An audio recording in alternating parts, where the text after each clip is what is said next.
نحمده ونصلي على رسوله الكريم اما بعد فاعوذ بالله من الشیطان الرجیم بسم اللہ الرحمن الرحیم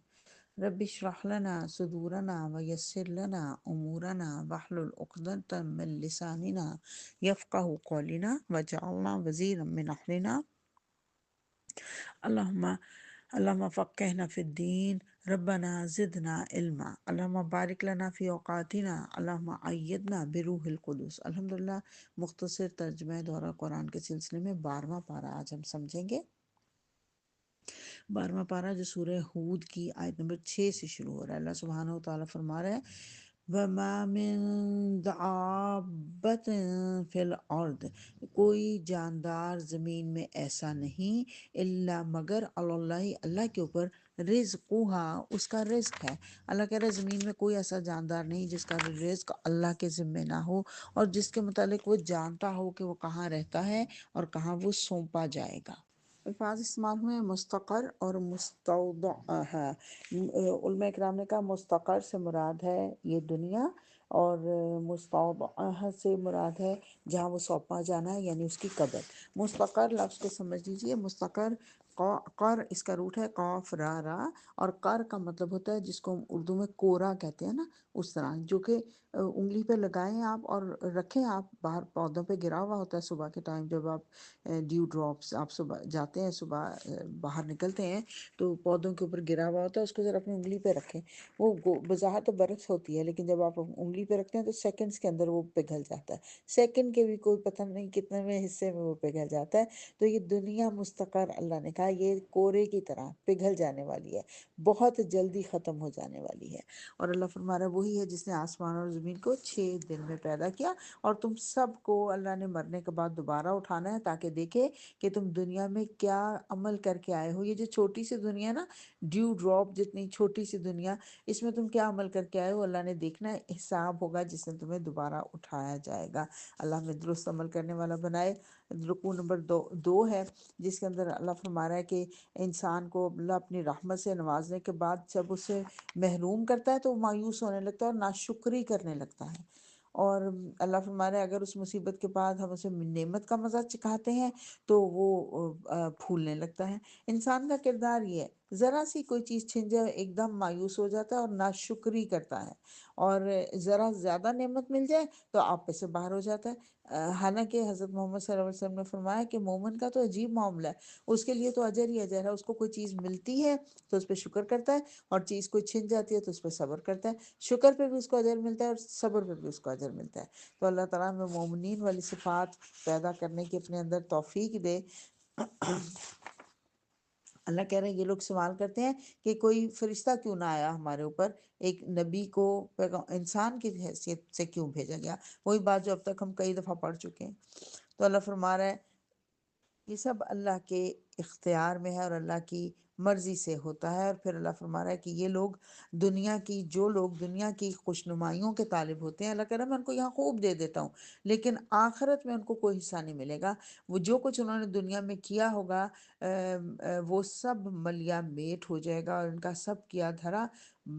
باطل ہو جائے گا، کیونکہ اگر کوئی کام خالصتاً اللہ کے لیے نہیں کیا ہوگا تو چاہے دنیا میں بہت اس کا ناموری ہو جائے، لیکن دنیا میں خوب ناموری ہو گئی لیکن آخرت میں جا کے اس کو کچھ حصہ اس میں سے نہیں ملے گا، کیونکہ اس نے آخرت کی خواہش کے لیے وہ کام کیا ہی نہیں ہوگا۔ پھر اللہ تعالیٰ نے جو اللہ تک سبحانہ و تعالیٰ کے اوپر جھوٹ گڑے ان کے اوپر اللہ تعالیٰ نے لعنت بھیجی ہے، اور اللہ فرما رہا ہے یہ لوگ خود اپنے آپ کو گھاٹے میں ڈالتے ہیں۔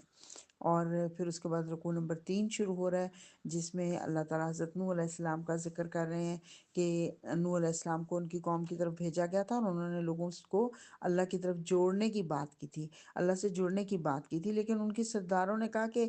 تم تو بس ہمارے جیسے ایک انسان ہی ہو، اور ہم دیکھتے ہیں کہ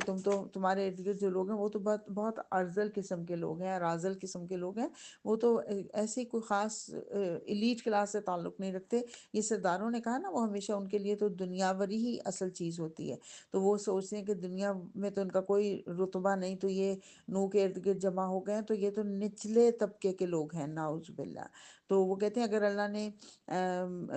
تمہیں خاص رحمت سے نوازا ہوتا تو ہمیں اس کی کوئی نظر آتی، کوئی ہمیں اس کی شہادت نظر آتی، تمہارے ارد گرد بڑے اعلیٰ قسم کے لوگ تمہارے پاس جمع ہوتے۔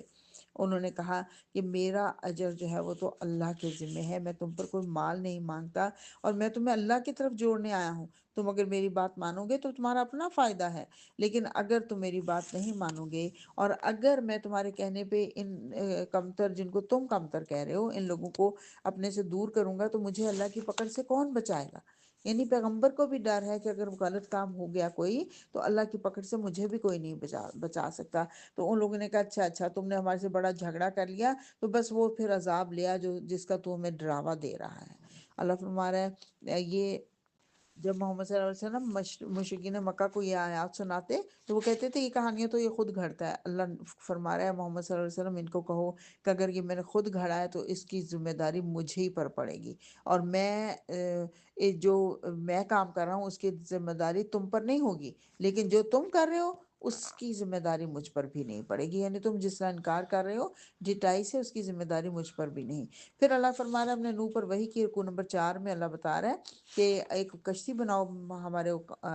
ہمارے حکم سے کے مطابق، اور جب کشتی بنا رہے تھے تو قوم کے سرداروں نے، پھر سرداروں کی بات آگئی کہ انہوں نے مذاق اڑایا، ہنسنے لگے، انہوں نے کہا اچھا یہ کہاں چلے گی، یہ پوچھا یہ کیا چیز ہے، پہلی کشتی بن رہی تھی، انہوں نے بتایا یہ کشتیاں پانی پر چلتی ہے۔ اچھا، انہوں نے کہا پانی پہ چلے گی کیسے؟ اس کے ارد گرد کوئی پانی نہیں تھا، کوئی دریا نہیں تھا، سمندر نہیں تھا ان کے علاقے کے، تو وہ اللہ فرما رہا ہے کہ وہ بڑا مذاق اڑا رہے تھے، حتیٰ کہ اللہ کا حکم آ گیا اور وفارت تنور، اور تنور ابل پڑا۔ تو اللہ نے پھر کہا کہ اب ہر قسم کے جانوروں کا ایک ایک جوڑا کشتی میں رکھ لو، اپنے گھر والوں کو بھی سوائے ان کے جن کی نشاندہی پہلے کی جا چکی، یعنی ایک بیٹا اور بیوی، اور باقی جو جو ایمان لائے ہیں سب کو اس کے اندر سوار کر دو۔ اور حضرت نوح نے ان کو سوار کیا، اور پھر انہوں نے نوح علیہ السلام نے کہا قال اركبوا فيها بسم الله مجريها ومرساها ان ربي لغفور رحیم، سوار ہو جو اس میں اللہ ہی کے نام کے ساتھ، اس کا چلنا بھی ہے اور اس کا ٹھہرنا بھی، میرا رب بڑا غفور رحیم ہے۔ گویا کہ یہ کشتی پر سوار ہونے کی، سمندری سفر پر کشتی پر ہوں، جہاز پر ہوں، یہ دعا سکھا دی گئی اللہ تعالیٰ نے، جب بھی سمندری سفر کریں تو یہی دعا پڑھنی چاہیے جو حضرت نوح علیہ السلام نے کہی تھی، اور اس دعا کی برکت سے اللہ تعالیٰ نے اس کشتی کو چلایا جب تک کہ چلایا، اور پھر اس کو جودی پہاڑ پر ٹھہرا دیا گیا۔ اور ابھی کشتی میں سوار ہو رہے تھے تو حضرت نوح نے اپنے بیٹے سے کہا جو ناخلف تھا، 3 بیٹے سوار تھے اس میں کشتی میں، ایک بیٹا جو دور تھا اس کو کہا کہ بیٹا میرے ساتھ سوار ہو جا اور کافروں کے ساتھ نہ رہ۔ اس نے کہا میں ابھی ایک پہاڑ پر چڑھا جاتا ہوں، وہ مجھے بچا لے گا، لیکن اللہ نے کہا آج کسی کو نوح علیہ السلام نے کہا آج کی کوئی چیز اللہ کے حکم سے بچانے والی نہیں سوائے اس کے کہ اللہ ہی کسی پر رحم فرمائے۔ اتنے میں ایک بڑی موج آئی اور باپ اور بیٹے کے درمیان حائل ہو گئی، اور بیٹا ڈوبنے والوں میں شامل ہو گیا۔ اللہ فرما رہا ہے پھر میں نے حکم دیا کہ اے زمین اپنا سارا پانی نگل جا، اور اے آسمان رک جا۔ وقیل یا ارض ابلعی ماءک ویا سماء اقلعی وقید الماء وقضی الامر۔ اللہ نے فرمایا کہ زمین اپنا سارا پانی نگل جا، آسمان رک جا، چنانچہ پانی زمین میں ٹھہر گیا اور کشتی جودی پر ٹک گئی۔ ہم تو اردو دان ہیں، ہم تو نہیں سمجھتے، لیکن یہ جو پچھلی آیات میں نے پڑھی ہیں 2 آیات، ان کے بارے میں قال آوی سے جو شروع ہوتی ہیں، اور یہ 43 اور 44 عربی دان کہتے ہیں یہ بہت خوبصورت عربی ہے، حتیٰ کہ ہم نے پڑھا کہ ایک جو کافر تھا وہ صرف اس عربی کو پڑھ کے مسلمان ہو گیا کہ اتنی خوبصورت بات کو انسان کر ہی نہیں سکتا، اتنے خوبصورت لہجے میں یہ بات کہی گئی۔ تو اللہ نے کہا کہ پہاڑ کو پانی کو حکم دے دیا گیا کہ رک جا، اور کشتی کو حکم دے دیا گیا کہ جودی پر ٹک جا۔ جودی کیا ہے؟ یہ کہا جاتا ہے کہ آذربائیجان اور ترکی کا جو ارارات کا پہاڑی سلسلہ ہے نا، وہاں پہ یہ جودی پہاڑ ہے جہاں پہ کہ یہ کشتی کو حکم دیا گیا تھا کہ وہ رک جائے، اور کہا جاتا ہے کہ آئندہ کبھی زندگی میں شاید یہ ڈسکور ہو جائے۔ ابھی بھی کئی لوگ کہتے ہیں، لیکن اب کوئی واضح بات، ابھی حتمی بات ثابت نہیں ہوئی، لیکن کہا جاتا ہے کہ شاید یہ کبھی بعد میں ظاہر ہو جائے، اور جبکہ تمام دنیا کے اوپر پانی چھا گیا تھا، اور اس کے بعد جو لوگ پیدا ہوئے صرف وہ پیدا ہوئے جو کشتی وہی انہی لوگ لوگوں سے آئندہ زمین کے اوپر، دنیا کے اوپر لوگ پھیلے، نسلیں چلیں جو کشتی میں بچائے گئے تھے، یعنی ایمان والے لوگوں میں سے آگے نسلیں چلیں، ان میں کوئی مشرک نہیں تھا۔ لیکن اب دیکھیے شیطان نے کیسے ان ایمان والوں کے اندر ہی پھر بگاڑ پیدا کیا اور مشرکین پیدا ہوئے، انہی کے اندر پھر آگے فرعون اور نمرود بھی پیدا ہوئے تھے نا۔ لیکن اللہ فرما رہا ہے کہ نوح علیہ السلام نے اپنے رب کو پکارا کہ اے اللہ میرا بیٹا میرے گھر والوں میں سے ہے، تو اللہ نے کہا بے شک اے نوح وہ تیرے گھر والوں میں سے نہیں، وہ تو ایک بگڑا ہوا کام ہے، یعنی کہ وہ بچہ جو نبی کا بیٹا، پیغمبر کا بیٹا تھا لیکن بری صحبت میں رہتا تھا تو خاندان نے نبوت گم کر بیٹھا۔ اور اصحاب، آپ دیکھیے اصحاب کہف جو نیکوں کی صحبت میں رہتے تھے، اس اصحاب کہف کا کتا جو نیکوں کی صحبت میں رہتا تھا، اس محبت کی وجہ سے وہ اس کو کہا جاتا ہے کہ اس کو جنت مل جائے گی۔ تو یہ صحبتیں بہت فرق ڈالتی ہیں۔ شیخ سعدی رحمۃ اللہ علیہ کا بڑا خوبصورت قول ہے، وہ کہتے ہیں صحبت صالح ترا صالح کنند، تیری صالح صحبت تجھے صالح بنا دے گی، اور صحبت طالح ترا طالح کنند، تو تیری بری صحبت تجھے برا بنا دے گی اور تجھے ناہنجار بنا دے گی، ناہنجار جو صحبت ہوگی۔ تو ہمیشہ صحبت اختیار کرتے ہوئے بہت احتیاط کی ضرورت ہے۔ اللہ تعالیٰ ہمیں توفیق دے کہ نیک مخلصین صالحین کی صحبت دنیا میں بھی اختیار کریں اور آخرت میں بھی۔ اللہم الحقنا بالصالحین، اللہ تو ہمیں صالحین کے ساتھ ہی اٹھانا۔ تو اللہ نے حضرت نوح علیہ السلام کو ٹوک دیا کہ جہلوں جیسی بات نہ کر، اور نوح علیہ السلام نے فوراً عرض کیا کہ اللہ میں تیری پناہ مانگتا ہوں کہ اس سے کہ وہ چیز تجھ سے مانگوں جس کا مجھے علم نہیں، تو مجھے معاف کر دے۔ اور پھر اللہ نے کہا نوح اتر جا، ہماری طرف سے سلامتی اور برکتیں ہیں تجھ پر اور ان لوگوں پر جو تیرے ساتھ ہیں۔ اور اللہ پھر حضرت محمد صلی اللہ علیہ وسلم کو کہہ رہے ہیں کہ یہ وہ باتیں ہیں جو غیب کی باتیں ہیں جو ہم تمہاری طرف وحی کر رہے ہیں۔ رکوع نمبر 5 شروع ہو رہا ہے، قدیم ترین قوم عاد کا ذکر ہے کہ ان کی طرف ان کے بھائی ہود کو بھیجا تھا، اور اس نے بھی ان کو یہی کہا تھا کہ ایک اللہ کی بندگی کرو اور جھوٹ نہ گھڑو، اور تم عقل سے ذرا بھی کام نہیں لیتے ہو؟ اگر تم اللہ کی طرف رجوع کرو گے، معافی چاہو گے، تو اللہ تم پر آسمان کے دروازے کھول دے گا اور تمہاری موجودہ قوت جو مادی طور پہ قوت ہے اس کے اوپر تمہیں مزید قوت یعنی روحانی قوت بھی عطا کرے گا۔ مجرموں کی طرح منہ نہ پھیرو، یعنی اس سے سمجھ لگی کہ جس نے استغفار کو لازم کر لیا اس کے لیے اللہ تعالیٰ ہر مشکل سے، ہر غم سے نکلنے کا راستہ بنا دے گا، آسمان سے بھی اور زمین سے بھی اس کے اوپر رحمتیں برکتیں نازل ہوں گی۔ تو انہوں نے، ان کی قوم کے لوگوں نے کہا کہ ہود تو ہمارے پاس کوئی کھلی شہادت تو لایا نہیں، اور ہم تو سمجھتے ہیں کہ تیرے اوپر ہمارے معبودوں میں سے کسی کی مار پڑ گئی ہے، یعنی انہوں نے تجھے برا بھلا کہا اس لیے تو اس طرح کی باتیں کر رہا ہے۔ اور انہوں نے کہا کہ دیکھو تم سب مل کر میرے خلاف جو کرنا چاہتے ہو کر لو، مجھے ذرا مہلت نہ دو، لیکن میرا رب اس کے ہاتھ میں ہر جاندار کی پیشانی ہے، ما من دابت الا هو آخذ بناصیتها، میرے رب نے ہر ایک کو پیشانی سے پکڑا ہوا ہے اور میرا رب سیدھے رستے پر ہے۔ اگر تم منہ پھیرتے ہو تو میرا کچھ نہیں بگاڑ سکو گے، کیونکہ میرا نگران میرا رب ہے۔ اور اللہ فرما رہا ہے عاد نے ہود کی بات نہ مانی، بالآخر ان کے اوپر پھٹکار پڑی، لعنتم و یوم القیامت، اللہ فرما رہا ہے ان کے اوپر اس دنیا میں بھی لعنت اور قیامت تک لعنت ہے۔ اور سنو، انہوں نے اپنے رب سے کفر کیا، سنو دور پھینک دیے گئے عاد ہود کی قوم کے لوگ۔ رکوع نمبر 6 ہے جس میں سمود کی بات کی جا رہی ہے کہ قوم سمود کی طرف اللہ نے ان کے بھائی صالح علیہ السلام کو بھیجا تھا، انہوں نے بھی یہی کہا کہ ایک اللہ کی بندگی کرو جس نے تم کو پیدا کیا اور اسی سے معافی چاہو۔ پیچھے بھی ہم یہی پڑھ کے آئے ہیں کہ استغفار کرو، اور یہاں پہ بھی ہم یہی بات کرو، انہوں نے بھی یہی کہا تھا حضرت ہود علیہ السلام نے، حضرت صالح بھی یہی کہہ رہے ہیں کہ اپنے رب کے سے استغفار کرو، اس سے توبہ کرو۔ وہ کہہ رہے ہیں فاستغفروہ ثم توبوا الیہ ان ربی قریب مجیب، اور یقیناً میرا رب قریب ہے اور دعاؤں کو جواب دینے والا ہے، قریب سے سنتا ہے اللہ کو پکارو گے تو انہوں نے کہا کہ تم تو ایسے تھے جن سے ہمیں بڑی امیدیں وابستہ تھیں ہماری قوم کو، تو تم دیکھو کس طرح کی باتیں، تم تو بالکل خلجان میں مبتلا ہو، لگتا ہے نعوذ باللہ نعوذ باللہ، پاگل پنے میں مبتلا ہے تو ہو گئے ہو تم تو۔ اور انہوں نے کہا کہ مجھے اللہ نے ایک خاص رحمت سے نوازا ہے اور میں اللہ کی پکڑ سے مجھے کون بچائے گا اگر میں تم لوگوں کی بات ماننے لگوں اور تمہاری غلط رستوں کے اوپر چلنے لگوں؟ اور انہوں نے کہا کہ دیکھو اللہ نے ایک نشانی تمہارے لیے اونٹنی کی دی ہے، اسے آزاد چھوڑ دو اور اس کو تنگ نہ کرنا۔ لیکن انہوں نے اونٹنی کو مار ڈالا۔ پھر اللہ نے کہا 3 دن تک ان کو مہلت ہے، آخر ہمارا فیصلے کا وقت آ گیا۔ اور اللہ نے کہا سنو، سمود نے اپنے رب سے کفر کیا، سنو دور پھینک دیے گئے سمود والے۔ ایک سخت دھماکے نے ان کو آ لیا، گویا کہ ایک زوردار چیخ تھی جس نے ان سب کو مار دیا۔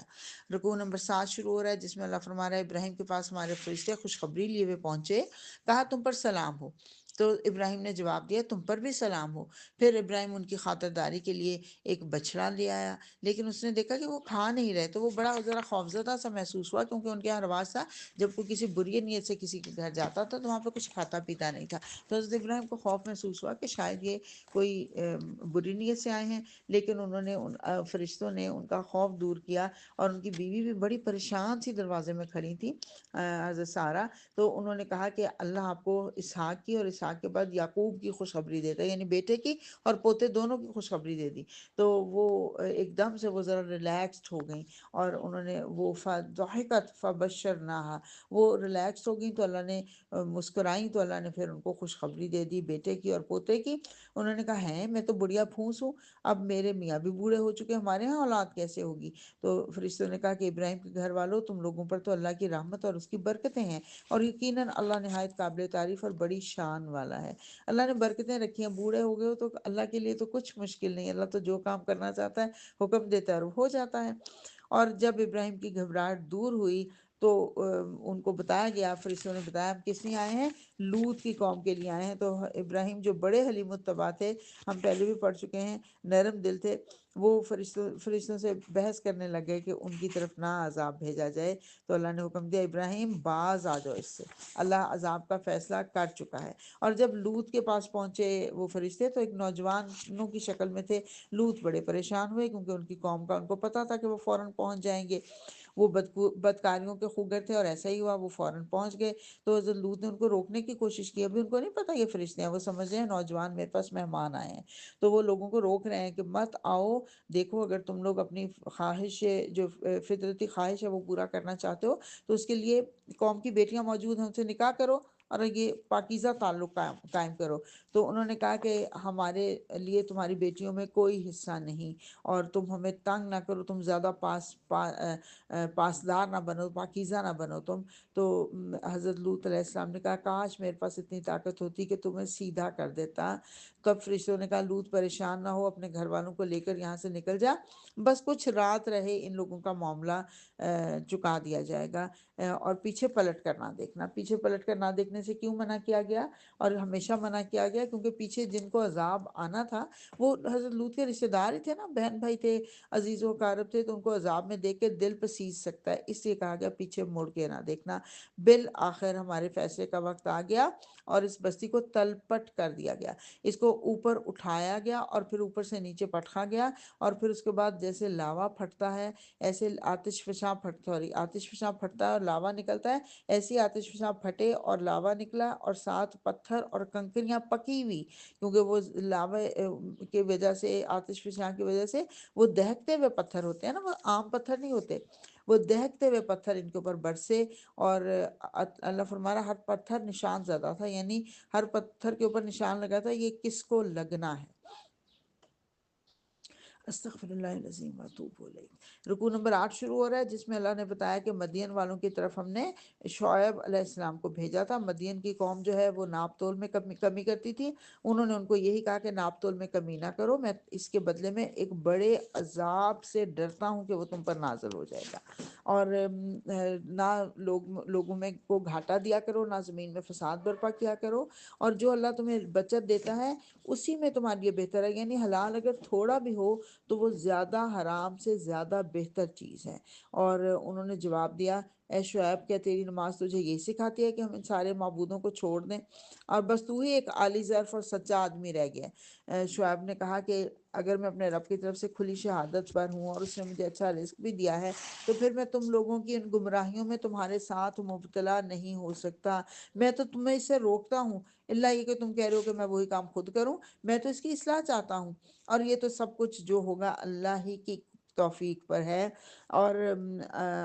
ہو سکتا ہے کہ تمہارے پر بھی اللہ کی طرف سے عذاب آ جائے، لیکن انہوں نے بات نہیں مانی۔ آخر کار اللہ فرما رہا ہے کہ وہی عذاب جو نوح، ہود یا صالح علیہ السلام کی قوم پر آیا تھا اور قوم لوط پر آیا تھا، وہی ان کے اوپر نازل ہونے والا تھا۔ تو حضرت شعیب نے ان کو کہا کہ وَاسْتَغْفِرُوا رَبَّكُمْ ثُمَّ تُوبُوا إِلَيْهِ، اپنے رب سے معافی مانگو اور اس کی طرف پلٹ آؤ۔ وہی بات جو ہم پیچھے بھی پڑھ آئے ہیں، استغفار کرو اور اللہ کی طرف پلٹ آؤ۔ ان ربی رحیم ودود، بے شک میرا رب اپنی مخلوق سے بہت محبت کرتا ہے، ان کے لیے بہت رحیم ہے۔ اللہ، اگر غلطی تو ہر انسان سے ہوتی ہے، نسیان سے ہے نا، انسان جو ہے یعنی بھول چوک انسان سے ہوتی ہے، اور اس کے بعد غلطی ہونے کے بعد اگر انسان حضرت آدم کا طریقہ اختیار کرتا ہے، توبہ کر کے معافی مانگتا ہے اللہ سے، تو اللہ اس کی توبہ کو قبول کرتا ہے۔ حضور صلی اللہ علیہ وسلم نے فرمایا تھا، ایک شخص جو صحرا میں اس کا اونٹ گم ہو جائے، جس اونٹ پہ سارا مال و متاع لدا ہو، اور وہ سخت پریشان ہو کے ایک درخت کے نیچے لیٹ جائے اور اچانک اس کو وہ اونٹ نظر آ جائے، تو تم سوچو اس کی خوشی کا کیا حال ہوگا۔ سب نے کہا بے شک یا رسول اللہ صلی اللہ علیہ وسلم، وہ تو بہت خوش ہوگا۔ آپ نے فرمایا تمہارا رب اس سے زیادہ خوش ہوتا ہے جب تم پلٹ کر گناہ کرتے ہو اور پھر پلٹ کر اپنے رب کی طرف آتے ہو۔ تو پلٹ کر اللہ کی طرف آنا اللہ کو پسند ہے۔ تو انہوں نے کہا کہ شعیب تیری باتیں ہماری سمجھ میں نہیں آتی، اور پھر اللہ تعالیٰ شعیب علیہ السلام نے کہا کہ تمہارے پر ذلت کا عذاب آ جائے گا۔ تو آخر کار اللہ کا فیصلے کا وقت آ گیا، اور اللہ نے شعیب اور اس کے مومن ساتھیوں کو بچا لیا، اور ایک سخت دھماکے نے ان کو ایسا پکڑا کہ وہ اپنی بستیوں میں بے حس و حرکت پڑے کے پڑے رہ گئے، سنوں دور پھینک دیے گئے سمود والے۔ اور موسیٰ کو، ارگو نمبر 9 ہے، موسیٰ کو اپنی نشانیوں کے ساتھ فرعون کے پاس بھیجا تھا، اور فرعون نے انکار کیا۔ اللہ فرما رہا ہے قیامت کے روز وہ اپنی قوم کے آگے آگے ہوگا اور اپنی پیشوائی میں انہیں دوزخ کی طرف لے جائے گا۔ دنیا میں لیڈ کر رہا تھا نا، آخرت میں بھی وہی ان کو لیڈ کرتا ہوا جہنم میں لے جائے گا۔ اللہ کہہ رہے ہیں یہ کچھ بستیوں کے واقعات ہیں جو ہم تمہیں بتا رہے ہیں، اور وہ شخص جو آخرت کے عذاب کا خوف کرے گا، اصل میں اس میں ایک نشانی ہے اس کے لیے۔ اور اللہ کہہ رہا ہے اس دنیا میں تو تمہیں چند گنی چنی مدت کے لیے یہاں پہ ہم نے بھیجا ہے، تھوڑے عرصے کے لیے بھیجا ہے، لیکن تم اسی کے اندر گم ہو جاتے ہو۔ جو اس دنیا میں نیک عمل کر کے جائیں گے وہ جنت میں جائیں گے، اور جو غلط کام کر کے جائیں گے، بدبخت ہوں گے، وہ دوزخ میں جائیں گے۔ استغفر اللہ العظیم۔ اور اللہ فرما رہا ہے رکوع نمبر 10 میں کہ اس سے پہلے موسیٰ کو بھی کتاب دے چکے ہیں اور انہوں نے اس میں اختلاف کیا تھا، اور آج بھی یہ لوگ جن کی طرف یہ کتاب آئی ہے وہ اس کی طرف سے اختلاف ہی کریں گے، یعنی جب بھی اللہ کی طرف سے کتاب آئی لوگوں نے اس کے اوپر اختلاف ہی کیا۔ اب محمد صلی اللہ علیہ وسلم کو اور مومنین کو حکم دیا جا رہا ہے کہ یہ لوگ جو دین کے خلاف باتیں کر رہے ہیں، ان کے خلاف نپٹنے کے لیے تمہیں کچھ ہتھیاروں کو پکڑنا ہوگا، اور اگلی آیات میں وہ اللہ سبحانہ و تعالیٰ 7 کام کرنے کا کہہ رہے ہیں کہ ثابت قدم رہو جیسا تمہیں حکم دیا گیا، اور تم طغیانی نہ کرو، بغاوت نہ کرو، بندگی کی حد سے تجاوز نہ کرو، اور جو لوگ کر رہے ہیں، ظلم کر رہے ہیں، ان کی طرف ذرا بھی مائل نہ ہونا، ان کی طرف ذرا بھی نہ جھکنا، اور اللہ کے علاوہ کسی اور کو مددگار نہ بناؤ، اور نماز قائم کرو اور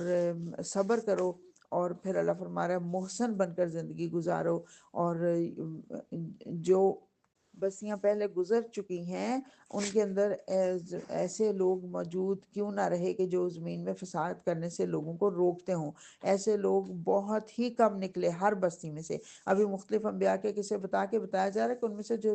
مومنین تھے، جو بچائے گئے تھے، وہ بہت تھوڑے لوگ تھے، اور اللہ فرما رہا ہے کہ اصل میں بے راہ روی سے وہی لوگ بچیں گے جو تیرے رب کی رحمت میں آ جائیں گے۔ اور اللہ تعالیٰ نے وہ بات پوری کر دی کہ میں جہنم کو جن اور انسان سب سے بھر دوں گا۔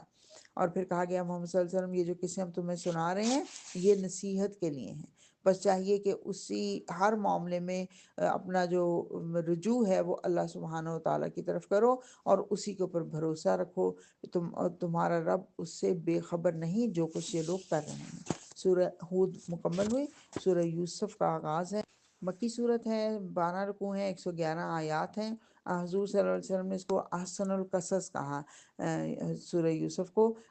کیونکہ مشرکین مکہ نے حضور صلی اللہ علیہ وسلم سے آ کے سوال کیا تھا کہ یہود جو ہیں، ان یہودیوں کے مشورے سے انہوں نے سوال کیا تھا کہ بنی اسرائیل جو ہیں وہ ان کا اصل وطن جو ہے وہ تو فلسطین تھا، حضرت ابراہیم اور حضرت یعقوب کا اصل وطن جو ہے وہ تو فلسطین تھا، پھر وہ مصر کیسے آئے تھے؟ تو اللہ تعالیٰ نے ایک ہی نشست میں یہ واقعہ سنا دیا، پوری سورہ یوسف نازل ہوگی۔ شروع کرتے ہیں جس میں اللہ تعالیٰ فرما رہا ہے الف لام را تلک آیات الکتاب المبین، یہ اس کتاب کی آیات ہیں جو بالکل واضح ہے، اور اس میں اللہ فرما رہا ہے عربی زبان میں ہم نے اس کو نازل کیا ہے، اور اس میں بہترین واقعات کو بیان کیا گیا۔ اور اللہ نے پھر بتایا کہ یوسف نے اپنے باپ سے کہا کہ ابا جان، میں نے خواب میں دیکھا کہ 11 ستارے اور سورج اور چاند جو مجھے سجدہ کر رہے ہیں۔ تو والد نے کہا کہ یہ خواب اپنے بھائیوں کو نہ سنانا، وہ کیونکہ شیطان آدمی کا کھلا دشمن ہے، وہ تو تیرے درپے ہی ہو جائیں گے۔ اسے پتہ چلا کہ خواب جب دیکھا جائے،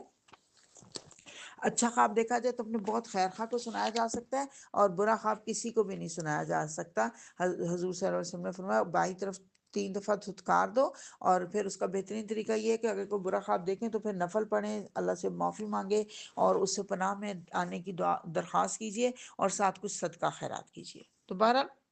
اللہ فرما رہا ہے کہ یوسف اور اس کے بھائیوں کے قصے میں ان پوچھنے والوں کے لیے بڑی نشانیاں، یعنی اہل مکہ پوچھ رہے تھے نا، اللہ نے پھر واقعہ بھی سنا دیا حضرت یوسف علیہ السلام کا، اور اس کو اہل مکہ پر چشمہ بھی کر دیا، جیسے یوسف کے بھائیوں نے ان کے ساتھ کیا تھا ویسے ہی تم حضرت محمد صلی اللہ علیہ وسلم کے ساتھ کر رہے ہو۔ اللہ تعالیٰ نے یہ کہا، اور انہوں نے کہا، بھائیوں نے مشورہ کیا کہ یہ جو ہمارا بھائی ہے یوسف، یہ تو ہمارے والد کو بڑا محبوب ہے، تو چلو اس کو یا قتل کر دیتے ہیں یا کہیں دور پھینک دیتے ہیں، تاکہ ہمارے والد کی پوری توجہ ہماری طرف ہو جائے۔ اور اس کے اوپر ایک بڑے بھائی نے یہودا نے کہا، بعد میں بھی اس کا ذکر آئے گا، وہ ان میں سے کچھ نیک فطرت تھا، تو اس نے کہا کہ نہیں، قتل نہ کرو بلکہ کسی کنویں میں پھینک دو، کوئی قافلہ اس کو آ کے لے جائے گا۔ تو انہوں نے یہی کہا، انہوں نے اپنے ابا جان کو جا کے کہا کہ آپ ہمارے بھائی یوسف کو ہمارے ساتھ بھیج دیجیے، آپ تو اس کے بارے میں ہمارے اوپر بالکل بھروسہ نہیں کرتے، ہم جا رہے ہیں اور یہ ہمارے ساتھ چلے گا، کچھ چر چگ لے گا، کھیل کود لے گا، دل بہلائے گا۔ تو انہوں نے کہا، والد نے کہا حضرت یعقوب علیہ السلام نے، کہ مجھے ڈر لگتا ہے کہ اس کو کوئی بھیڑیا نہ کھا جائے۔ تو انہوں نے کہا اگر ہم اتنے سارے لوگ ہیں، ہمارے ہوتے ہوئے اگر یہ اس کو بھیڑیا کھا گیا، 10 بھائی تھے نا یہ، تو انہوں نے کہا ہم 10 بھائی ہیں، اتنے سارے لوگ ہیں، اگر ہمارے ہوتے ہوئے اس کو بھیڑیا کھا گیا تب تو ہم بڑے ہی نکمے ہوں گے۔ اور انہوں نے یہی کر زبردستی لے گئے، اصرار کر کے لے گئے، اور پھر یوسف کو ایک اندھے کنویں میں انہوں نے چھوڑ دیا۔ اور اس وقت یوسف علیہ السلام کو اللہ نے وحی کی کہ تو ایک وقت آئے گا تو ان کو یہ حرکت ان کی جتائے گا، یہ اپنے کام سے بے خبر ہیں، کام کے نتیجے سے بے خبر ہیں۔ بہرحال وہ شام کو روتے پیٹتے اپنے باپ کے پاس آئے، اور انہوں نے کہا کہ ابا جان، ہم دوڑ کا مقابلہ کرنے لگے تھے، یوسف کو اپنے سامان کے پاس ہم نے چھوڑا تھا، اتنے میں بھیڑیا آ کر اس کو کھا گیا۔ اور پھر انہوں نے اس کی قمیض پر جھوٹا خون لگا کر وہ لا کے ان کو دکھا دی، یہ دیکھیے اس کو تو کھا گیا، بھیڑیا کھا گیا۔ انہوں نے کہا اچھا، میں صبر کروں گا، فصبر جمیل واللہ المستعان علی ما تصفون، اللہ ہی جو تم باتیں بنا رہے ہو، اللہ ہی سے میں اس کے اوپر مدد مانگ سکتا ہوں۔ اتنے میں ایک قافلہ گزرا، سکا پانی لینے گیا تو اس نے وہاں لڑکے کو دیکھا، اس نے کہا مبارک ہو، یہاں تو ایک لڑکا ہے۔ لوگوں نے اس کو مال تجارت سمجھ کر چھپا لیا۔ رکوع نمبر 13 ہے، مصر کے جس شخص نے اس کو خریدا اور بہت تھوڑی قیمت میں خریدا، اس نے اپنی بیوی سے کہا اس کا دھیان رکھنا، خیال رکھنا، ہو سکتا ہے ہم اسے اپنا بیٹا ہی بنا لیں یا یہ ہمارے لیے فائدہ مند ثابت ہو۔ اس طرح اللہ تعالیٰ نے یوسف کے لیے اس سرزمین میں قدم جمانے کی صورت نکالی اور اسے معاملہ فہمی دینے کی تعلیم کا بندوبست کیا۔ گویا کہ جیسے ہم اپنے بچوں کو ہائر ایجوکیشن کے لیے باہر بھیجتے ہیں، ایسے اللہ تعالیٰ نے حضرت یوسف کو مصر میں پہنچا دیا، اور پہنچایا بھی ایک وزیر کے گھر میں، تاکہ وہ پوری طرح سے ٹریننگ لیں کہ کس طرح سے حکومت چلائی جاتی ہے۔ یہ ساری ٹریننگ انہوں نے وہاں سے لی تھی، بعد میں پھر وہ وزیر خود بنے، تو وہ ساری ٹریننگ انہوں نے وہاں سے لی تھی۔ اور اللہ فرما رہا ہے پھر جب وہ جوانی کو پہنچا، ہم نے اسے قوت فیصلہ بھی عطا کی اور علم بھی عطا کیا۔ پھر جس گھر میں وہ رہ رہا تھا، وہ عورت اس پر ڈورے ڈالنے لگی، اور ایک روز دروازے بند کر کے بولی آ جا۔ یوسف نے کہا اللہ کی پناہ، میرے رب نے تو مجھے اچھی منزلت بخشی اور میں یہ کام کروں؟ ایسے ظالم کبھی فلاح نہیں پایا کرتے۔ وہ اس کی طرف بڑھی اور یوسف بھی اس کی طرف بڑھتا، اگر اپنے رب کی رحمت نہ دیکھ لیتا، اگر اپنے رب کی دلیل نہ دیکھ لیتا، اگر اپنے رب کی برہان نہ دیکھ لیتا، یعنی یہ کہ اللہ نے اس کو اس کا جو ضمیر ہے، اس کا نفس جو ہے، اس کے اندر اللہ تعالیٰ نے پہچان اپنی رکھی تھی، وہ اس طرح کی باتوں سے کی طرف مائل ہونے والا نہیں تھا۔ اس کے بارے میں ایک حدیث ہے مبارکہ سن لیجئے کہ قیامت کے دن اللہ کے عرش کے سائے تلے ہوگا وہ نوجوان جس کو عورت اپنی طرف بلائے گی، اور صاحب ثروت عورت اپنی طرف بلائے گی، اور وہ اس کو کہے گا کہ مجھے اللہ سے ڈر لگتا ہے۔ تو یہ ایک صورت ہمیں نظر آتی ہے اس حدیث کی ایگزیکٹلی کہ حضرت یوسف نے اس سے پناہ مانگی، اور ایسا ہوا اللہ نے فرمایا در حقیقت وہ ہمارے چنے ہوئے بندوں میں سے تھا، گویا کہ بائی برتھ وہ چنے ہوئے بندوں میں سے تھا، chosen people of the God میں سے تھا۔ اور آخر کار یوسف اور وہ آگے پیچھے دروازے کی طرف بھاگے، اس نے پیچھے سے یوسف کا قمیص کھینچ کر پھاڑ دیا، اور دروازے پر دونوں نے اس کے شوہر کو پایا، عورت اس کو دیکھتے ہی پینترا بدل گئی۔ اس نے کہا اس شخص کی کیا سزا ہے جو تیری گھر والی پر نیت خراب کرے؟ یوسف نے کہا یہی مجھے پھانسنے کی کوشش کر رہی تھی۔ اتنے میں ان کے کنبے والے بھی جمع ہو گئے، شور شرابہ ہوا ہوگا نا۔ کسی نے کہا اگر یوسف کا قمیض آگے سے پھٹا تو عورت سچی اور جھوٹا اور یہ جھوٹا، اور اگر اس کا قمیض پیچھے سے پھٹا تو عورت جھوٹی اور یہ سچا۔ جب شوہر نے دیکھا کہ یوسف کا قمیض پیچھے سے پھٹا ہے تو اس نے کہا یہ تم عورتوں کی چالاکیاں ہیں، واقعی بڑے غضب کی تمہاری چالیں ہوتی ہیں۔ یوسف اس معاملے سے درگزر کر، اور اے عورت تو اپنے قصور کی معافی مانگ، تو ہی اصل میں خطا کار تھی۔ اب شہر کے عورتوں میں اسکینڈل مشہور ہو گیا، چرچا ہونے لگا تو کہ یہ اپنے غلام ان کے پیچھے پڑ گئی ہے۔ تو اس نے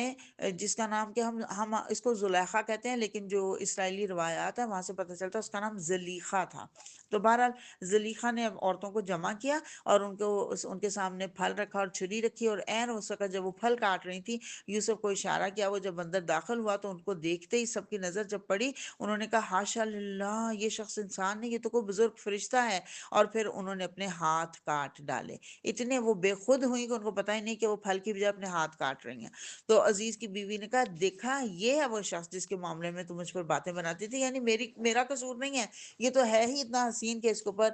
ریجھنا، میں اگر ریجھ گئی تھی تو میرا کوئی قصور نہیں تھا۔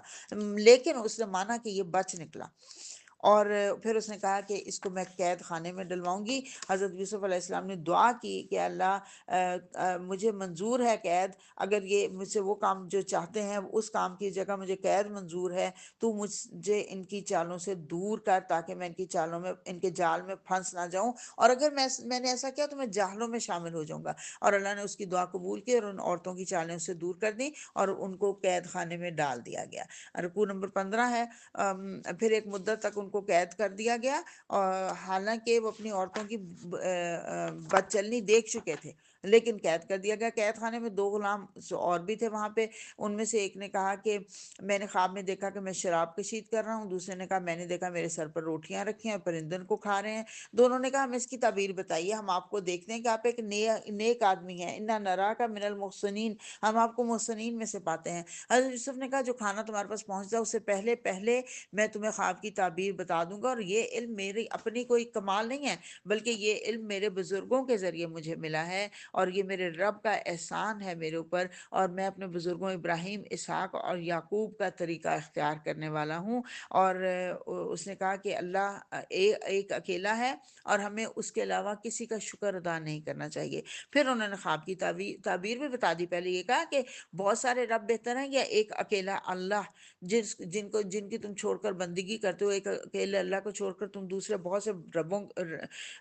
معبودوں کی عبادت کرتے ہو، اور یہ تو سب چند نام ہے جو تمہارے آباء و اجداد نے رکھ لیے ہیں۔ پہلے ان کو توحید کی دعوت دی، پھر ان کو خواب کی تعبیر بھی بتا دی، اور تعبیر یہ کہ تم اپنے رب یعنی شاہ مصر کو شراب پلاؤ گے، رہا دوسرا تو اسے سولی پر چڑھایا جائے گا اور پرندے اس کا سر نوچ نوچ کر کھائیں گے۔ فیصلہ ہو گیا اس بات کا جو تم پوچھ رہے تھے۔ رکوع نمبر 16 شروع ہو رہا ہے۔ پھر جس کے متعلق خیال تھا کہ وہ رہا ہوگا، حضرت یوسف نے اسے کہا کہ اپنے رب سے میرا ذکر ضرور کرنا، اور شیطان نے اس کو غفلت میں ڈال دیا اور کئی سال گزر گئے، وہ ذکر کرنا ہی بھول گیا۔ کہا جاتا ہے 9 سے 10 سال کا عرصہ گزر گیا۔ بہرحال بادشاہ نے ایک دن خواب میں دیکھا کہ 7 موٹی گائیں ہیں جن کو 7 دبلی گائیں کھا رہی ہیں، اور اناج کی 7 بالیں ہری ہیں اور دوسری 7 سوکھی۔ اس نے کہا اہل دربار مجھے اس خواب کی تعبیر بتاؤ۔ ان لوگوں نے کہا یہ تو بہت عجیب سا خواب ہے۔ جو انسان بچ گیا تھا قیدی، اس نے کہا کہ اوہو مجھے یاد آیا، آپ مجھے قید خانے جانے دیں، میں آپ کو اس کی تعبیر بتاتا ہوں۔ اس نے جا کے یوسف علیہ السلام کو سارا خواب سنایا۔ تو یوسف علیہ السلام نے کہا 7 برس تک لگاتار تم لوگ کھیتی باڑی کرتے رہو گے، اس دوران میں جو فصلیں تم کاٹو ان میں سے بس تھوڑا سا حصہ جو تمہاری خوراک کے کام آئے نکالو، لو اور باقی کو اس کی بالوں ہی میں رہنے دو، پھر 7 برس بہت سخت آئیں گے اس زمانے میں، وہ سب غلہ کھا لیا جائے گا جو تم اس وقت کے لیے جمع کرو گے، اگر کچھ بچے گا تو بس وہی تم نے محفوظ کر رکھا۔ گویا کہ سٹوریج کرنے کا، غلہ سٹوریج کرنے کا ایک یہاں پہ طریقہ بتا دیا اللہ سبحانہ وتعالیٰ نے حضرت یوسف کے ذریعے سے۔ پھر انہوں نے کہا ایک وقت، ایک سال ایسا آئے گا خوب باران رحمت برسے گا اور تم لوگ رس نچوڑو گے۔ رکوع نمبر 17 شروع ہو رہا ہے۔ بادشاہ کو جب یہ تعبیر بتائی گئی، انہوں نے کہا اس کو میرے پاس لاؤ۔ جب وہ پہنچے تو حضرت یوسف نے کہا پہلے بادشاہ کو ان عورتوں کا حال تو معلوم کرے جنہوں نے اپنے ہاتھ کاٹ لیے تھے، یعنی وہ چاہ رہے تھے کہ میں حاضر ہونے سے پہلے، جب بادشاہ کے آمنے سامنے ہوں اس سے پہلے میری بے گناہی ثابت ہو چکی ہو۔ بادشاہ نے پوچھوایا ان عورتوں سے، انہوں نے کہا کہ